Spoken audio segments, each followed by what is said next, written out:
बिस्मिल्लाहिर्रहमानिर्रहीम अस्सलामु अलैकुम वरहमतुल्लाहि वबरकातुहू। उम्मीद है नाज़रीन आप सब अहबाब खैरियत से होंगे। मैं आज मसला तकलीद जो हमने एक इस्लाही गुफ्तगू का सिलसिला शुरू किया था उसकी तीसरी किस्त के अंदर थर्ड एपिसोड के अंदर मैं शरीक हूँ और आपसे मुखातिब हूँ। और ये मसला तकलीद और हदीस के मौजू पर ये जो आज की हमारी इस्लाही गुफ्तगू होगी वो रिकॉर्ड हो रही है। तो पिछली जो दो एपिसोड्स थी, जो हमारी नशिस्तें हुई मसला तकलीद के मौजू पर, पहली किस्त के अंदर एक इजमाली खाका जो तकलीद के मसले पर था हमने वो पेश किया और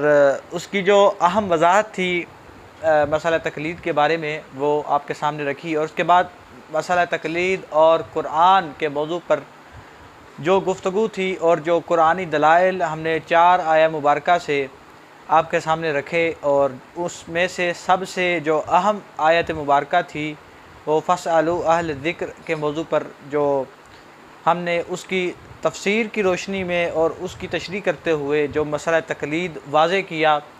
वो दूसरी नशिस्त के अंदर बड़ी अहमियत का हामिल था। आज हम मसला तकलीद और हदीस के मौजू पर छोटी सी गुफ्तगू करेंगे। मुझे इस बात का अंदाज़ा है कि हमारी जो वीडियो है वो काफ़ी लंबी हो जाती है और बाज़ अहबाब जो हैं वो फिर लंबी वीडियो देख के 25 और 30 मिनट का एक ड्यूरेशन देख के वो देखना भी जो है वो गवारा नहीं करते, क्योंकि वीडियो जो काफ़ी लंबी हो जाती है। तो मुझे अंदाज़ा है कि आपका वक्त निकालना बिलखुसूस एक लंबे दौरानिए की वीडियो के लिए ये काफ़ी मुश्किल हो जाता है।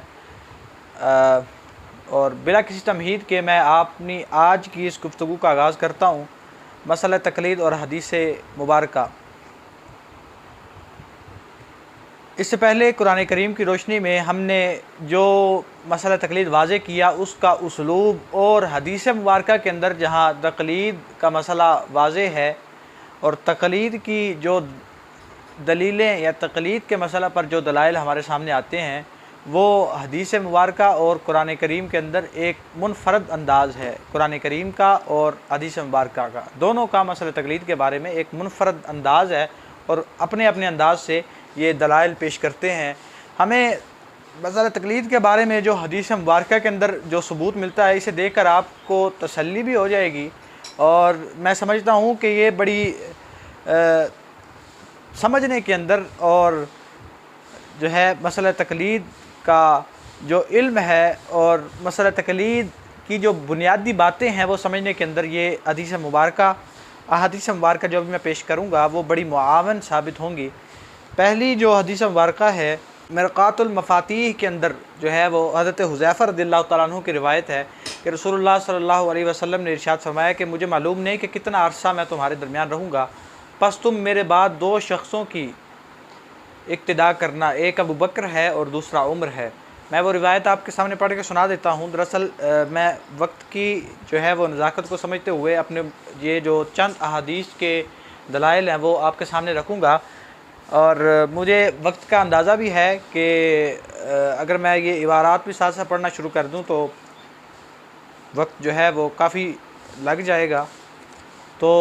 मैं इख्तिसार के साथ ये सारी जो अहादीस मुबारका हैं दलाइल की सूरत के अंदर आपके सामने रखूँगा, क्योंकि अक्सर अहबाब जो हैं वो अरबी जो इबारत है वो पढ़ भी ली जाए तो मसला जो है फिर भी उन्हें उर्दू की बात सुनकर ही समझ आएगा। तो मैं इख्तिसार के साथ चले खैर पढ़ देता हूँ। अन हुज़ैफ़ा क़ाल क़ाल रसूलुल्लाह सल्लल्लाहु अलैहि वसल्लम इन्नी ला अदरी मा बक़ाई फ़ीकुम फ़क़्तदू बिल्लज़ीना मिन बअदी अबी बकरिन व उमरा। तो ये हज़रत हुज़ैफ़ा रज़ियल्लाहु तआला अन्हु की रिवायत है कि रसूलुल्लाह सल्लल्लाहु अलैहि वसल्लम ने इरशाद फरमाया कि मुझे मालूम नहीं कि मैं तुम्हारे दरमियान कितना अरसा रहूँगा, बस तुम मेरे बाद 2 शख्सों की इक्तिदा करना, एक अबू बकर है और दूसरा उमर है। अब ये हदीस मुबारका है और रसूलुल्लाह सल्लल्लाहु अलैहि वसल्लम ने ये इरशाद नहीं फरमाया कि मेरे बाद तुम जो है वो कुरान से अपने मसाइल का इस्तेदलाल करना या जिस मसले पर तुम्हें परेशानी का सामना हो तो तुम कुरान पाक से जो है वो अपने मसला को देखना और कुरान पाक से रहनुमाई हासिल करना। अगर कुरान पाक से तुम्हें रहनुमाई मैसर ना आए तो तुम हदीस मुबारका की तरफ लौट आना। हालांकि ये बात थी, लेकिन रसूलुल्लाह सल्लल्लाहु अलैहि वसल्लम ने जो हज़रत अबू बकर और हज़रत उमर रज़ी अल्लाह तआला अन्हु के बारे में इरशाद फरमाया, तो वो इसलिए था कि ये दोनों लोग मेरी सोहबत में रहे हैं, मेरी साथ जितना इन्होंने वक्त गुजारा है, ये कुरान को समझने में और सुन्नत का फ़हम जो इन्होंने हासिल किया है, इनसे बढ़कर कोई दूसरा नहीं है कि जिनकी इक्तिदा की जाए। इसलिए इससे मुराद हरगिज़ ये नहीं है कि यहाँ कुरान की नफ़ी की जा रही है या सुन्नत से रहनुमाई हासिल करने की नफ़ी की जा रही है, बल्कि इससे इस्तिदलाल जो होता है मसला तकलीद का, वो ये है कि ये दो अहबाब ऐसे हैं जो कुरान सुन्नत को मेरे बाद बेहतर समझते हैं, और मैं समझता हूँ कि मेरे जाने के बाद तुम इन दो शख्सों की जो है वो इक्तिदा कर लेना। और इसी तरह इक्तिदा का जो लफ्ज़ है, जहाँ से हम मसला तकलीद का भी इस्तेमाल करते हैं, उलाइकल्लज़ीना हदल्लाहु फबिहुदाहु मुक़्तदी, सूरह अनाम के अंदर भी इस तरह इक्तिदा का लफ्ज़ आया है। और आगे जो है सही बुखारी के अंदर हदीस मुबारका है इक्तिदा के हवाला से कि यक्तदी अबू बकरिन बिसलात रसूलुल्लाह सल्लल्लाहु अलैहि वसल्लम वन्नास मुक़्तिदून बिसलात अबी बकर। और ये सही बुखारी शरीफ की हदीस मुबारका है कि हज़रत अबू बकर रज़ियल्लाहु तआला अन्हु नमाज के अंदर सरकार मदीना सल्लल्लाहु अलैहि वसल्लम की इक्तिदा करते थे, और तमाम जो बाकी लोग थे, बाकी अहबाब थे, वो हज़रत अबू बकर सिद्दीक़ रज़ियल्लाहु तआला अन्हु की इक्तिदा में शामिल होते थे। और आगे जो है वो मुस्नद अहमद की हदीस मुबारका है, और इसे अबू वाइल रज़ियल्लाहु तआला अन्हु ने रिवायत किया है, जलस्तु इला शैबत इब्न उस्मान। ये काफ़ी लंबी रिवायत है, मैं आपको जो है वो तेज़ी के साथ इसका तर्जमा और जो मसला तकलीद का जो इस्तेमाल होता है, वो चीज़ जहाँ से अखज़ होती है, वो मैं आपके सामने रखता हूँ कि हज़रत अबू वाइल फरमाते हैं कि मैं शैबा बिन उस्मान के पास जा बैठा। उन्होंने कहा कि एक दिन हज़रत उमर रज़ियल्लाहु तआला अन्हु इसी जगह पर बैठे थे जहाँ तुम बैठे हो। फरमाने लगे कि मेरा इरादा होता है कि काबा में जितना सोना चांदी होता है वो सब लोगों के दरमियान तकसीम कर दूँ। शैबा कहते हैं कि मैंने कहा इसका आपको हक़ नहीं, क्योंकि आपके दोनों पेश रू साहिबान यानी हज़रत मोहम्मद सल्लल्लाहु अलैहि वसल्लम और हज़रत अबू बकर रज़ियल्लाहु तआला अन्हु ने ऐसा नहीं किया। हज़रत शैबा कहते हैं हज़रत उमर को, तो हज़रत उमर रज़ियल्लाहु तआला ने फरमाया कि वो दोनों हज़रात वाक़ई ऐसे हैं, क्योंकि और इस मामला के अंदर उनकी इक्तिदा ही की जानी चाहिए। यानी कि जो वो हज़रत उमर रज़ियल्लाहु तआला अन्हु कह रहे थे, जिसकी नफ़ी हज़रत शैबा बिन उस्मान ने की, तो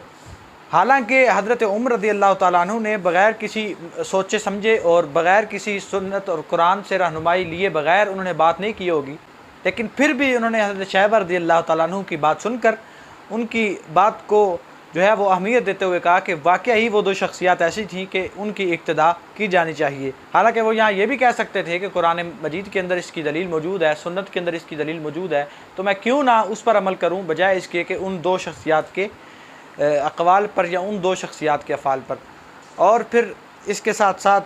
हज़रत अनस रज़ियल्लाहु तआला अन्हु की मुस्नद अहमद के अंदर रिवायत मौजूद है। सरकार ने इरशाद फरमाया कि अभी तुम्हारी मजलिस में एक जन्नती जो है वो शख्स दाखिल होगा। सरकार तशरीफ़ फरमा थे, सहाबा किराम आपकी मजलिस में बैठे थे, तो सरकार ने इरशाद फरमाया कि अभी तुम्हारी मजलिस में एक जन्नती शख्स दाखिल होगा। तो कुछ ही देर थी कि एक सहाबी हज़रत अब्दुल्लाह बिन उमर अंसारी सहाबी पहुँच गए। तो हज़रत अनस रज़ियल्लाहु तआला अन्हु ने जब देखा कि सरकार ने इरशाद फरमाया कि एक जन्नती शख्स दाखिल होगा, तो साथ ही हज़रत अब्दुल्लाह बिन उमर जो एक अंसारी सहाबी थे वो आ गए। तो हज़रत अनस ने चाहा कि क्यों ना मैं देखूं कि ये कौन सा इबादत और कौन सा मशगला करते हैं कि जिसकी वजह से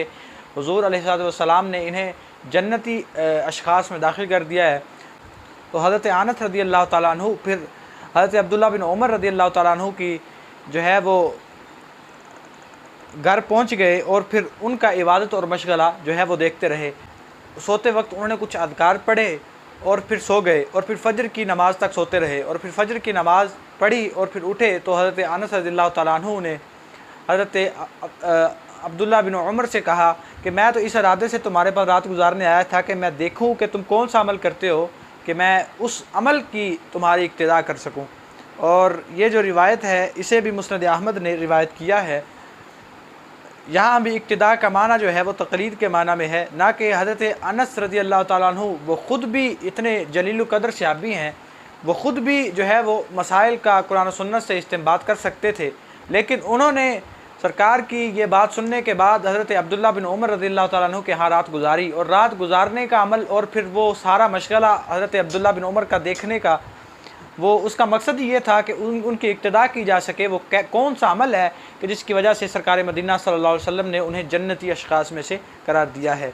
और फिर इसके साथ साथ सही बुखारी और सही मुस्लिम शरीफ के अंदर बड़ी मारूफ हदीस मुबारक हज़रत अब्दुल्ला बिन उमर रज़ियल्लाहु ताला अन्हु से रिवायत करते हैं कि रसूलुल्लाह सल्लल्लाहु अलैहि वसल्लम ने इरशाद फरमाया कि इन्नल्लाह ला यक़बिदुल इल्म इंतिज़ाअन यंतज़िउहु मिनल इबाद वलाकिन यक़बिदुल इल्म बिक़ब्दिल उलमा हत्ता इज़ा लम यबक़ि आलिमन इत्तख़ज़न नास रुसन जुहालन फसुइलू फ़अफ़्तऊ बिग़ैरि इल्मिन फ़दल्लू व अदल्लू, कि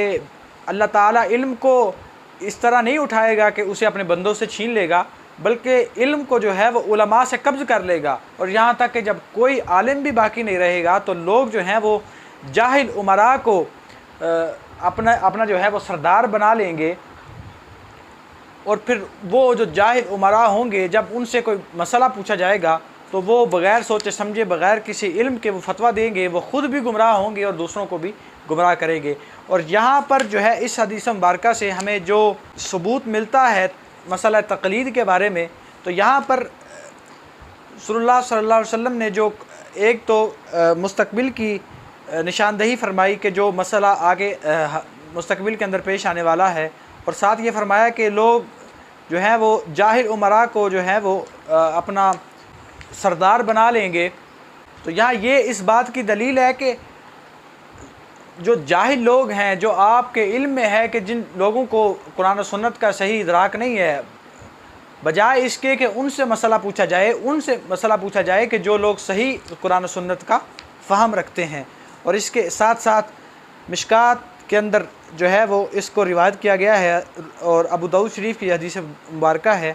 कि रसूलुल्लाह सल्लल्लाहु अलैहि वसल्लम ने इरशाद फरमाया, हज़रत अबू हुरैरा रज़ियल्लाहु ताला अन्हु से ये रिवायत है कि मन इफ्ता बिग़ैरि इल्मिन कान इस्मुहु अला मन इफ्ताहु, कि जो शख्स बग़ैर इल्म के फ़तवा देगा उसका गुनाह फ़तवा देने वाले पर होगा। यानी यहाँ इस बात का हमें इस बात वाज़ेह तौर पर मिल रहा है कि फ़तवा वही शख्स दे सकता है जो कुरान और सुन्नत को समझने वाला है और कुरान और सुन्नत की तालीमात का सही फ़हम रखने वाला है। तो यहाँ हर किसी को जो है वो फ़तवा देने की इजाज़त हरगिज़ तौर पर नहीं है। और अगर यहाँ जो है वो मसला तक़लीद की,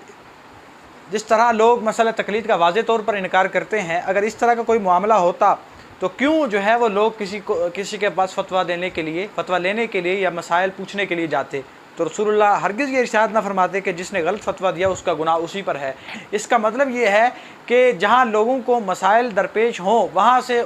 मुफ्तियान कराम से और उलमा से पूछना, ये इसका इस बात जो है वो वाज़ेह तौर पर हमें हदीस मुबारक के अंदर मिलता है, और यही मसला तक़लीद है। इसके साथ साथ मिशकात शरीफ के अंदर हदीस मुबारक है, हज़रत इब्राहीम बिन अब्दुर्रहमान अल-उदरी रज़ियल्लाहु ताला अन्हु से रिवायत करते हैं कि रसूलुल्लाह सल्लल्लाहु अलैहि वसल्लम ने इरशाद फरमाया कि हर आने वाली नस्ल के सिका लोगों में से मेरे इल्म दीन के हामिल लोग मौजूद होंगे, और जो इससे गुलूव करने वालों की तहरीफ़ को, बातिल परस्तों के झूठे दावों को और जाहिलों की तावीलात को दूर करेंगे। यानी कि रसूलुल्लाह इरशाद फरमा रहे हैं कि मेरे जो इल्म दीन के सही हामिल लोग हैं वो हर आने वाली नई नस्ल के सिका लोगों में मौजूद होंगे लाजमी तौर पर, जो है वो बातिल परस्तों के झूठे दामों को और गुलूव करने वालों को, दीन में काफ़ी आगे बढ़ जाने वालों की तारीफ़ को और जाहिलों की तावीलात को दूर करेंगे। यानी उलमा जो हैं वो हर दौर में जो है वो सही इल्म दीन के हामिल लोग और सही इल्म दीन के हामिल उलमा हर दौर में मौजूद होंगे। और फिर उनसे जब उलमा मौजूद होंगे तो उलमा का क्या काम होगा, उलमा की ड्यूटी क्या होगी? यही होगी कि उनसे मसाइल पूछे जाएंगे, दीन के मामला के अंदर उनसे रहनुमाई हासिल की जाएगी। अगर उलमा और मुफ्तियान कराम का यही जो है वो काम नहीं होगा तो फिर यहाँ पर हुज़ूर अलैहिस्सलाम क्यों इरशाद फरमा रहे हैं कि मेरे आने वाली हर नस्ल में सिक्का लोगों में से मेरे इल्म दीन के जो है वो हामिल मौजूद होंगे, और जब मौजूद होंगे तो उनसे ज़ाहिर सी बात है मसाइल का जो है वो फ़हम भी हासिल किया जाएगा, और जब उनसे मसाइल पूछे जाएंगे, मसाइल का इदराक उनसे हासिल किया जाएगा, तो यही मसला तक़लीद है। और आगे जो है वो एक आखिरी हदीस मुबारक मैं सही बुखारी के अंदर और सही मुस्लिम शरीफ के अंदर भी इसे सही सनद के साथ रिवायत किया गया है। हज़रत अबू सईद खुदरी रज़ी अल्लाह ताला अन्हु से ये मरवी है कि बाज़ सहाबाए कराम जमात में देर से आने लगे थे, यानी नमाज का जब वक्त हो जाता है तो जमात में देर करने लगे थे बाज़ सहाबाए कराम, तो रसूलुल्लाह सल्लल्लाहु अलैहि वसल्लम ने उन्हें जल्दी आने का हुक्म दिया और अगली सफ़ों में नमाज़ पढ़ने की ताकीद फरमाई और साथ यूँ फरमाया कि इतम्मू बी वाली या तम्मा बिकुम मिन बादिकुम, तुम मुझे और सहाबाए कराम जो पहली सफ़ में जो है वो नमाज़ पढ़ते थे, रसूलुल्लाह ने उन्हें मुखातब करके ये फरमाया कि तुम मुझे देख देख कर मेरी इक्तिदा करो और जो तुम्हारे बाद आने वाले लोग हैं वो तुम्हें देख कर तुम्हारी इक्तिदा करेंगे। और यहाँ पर इक्तिदा का लफ्ज़ हदीस मुबारक के अंदर वाज़े तौर पर जो है वो मौजूद है और इक्तिदा और यही तक़लीद के माना के अंदर है। और इसी तरह हदीस मुबारक के अंदर ये तो चंद हवालाजात थे जो मैंने आपके सामने रखे। इस तरह बेश बहा जो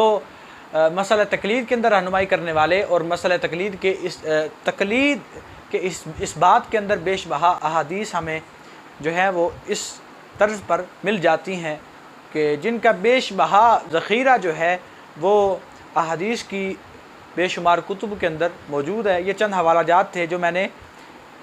तक़लीद के इस बात के तौर पर आपके सामने रखे दलाइल की सूरत में। तो आज की हमारी नशिस्त का यहीं पर इख्तिताम करते हैं। अल्लाह ताला हमें अमल की तौफ़ीक़ अता फ़रमाए और सीधे रास्ते पर चलने की तौफ़ीक़ अता फ़रमाए। वस्सलाम व रहमतुल्लाह।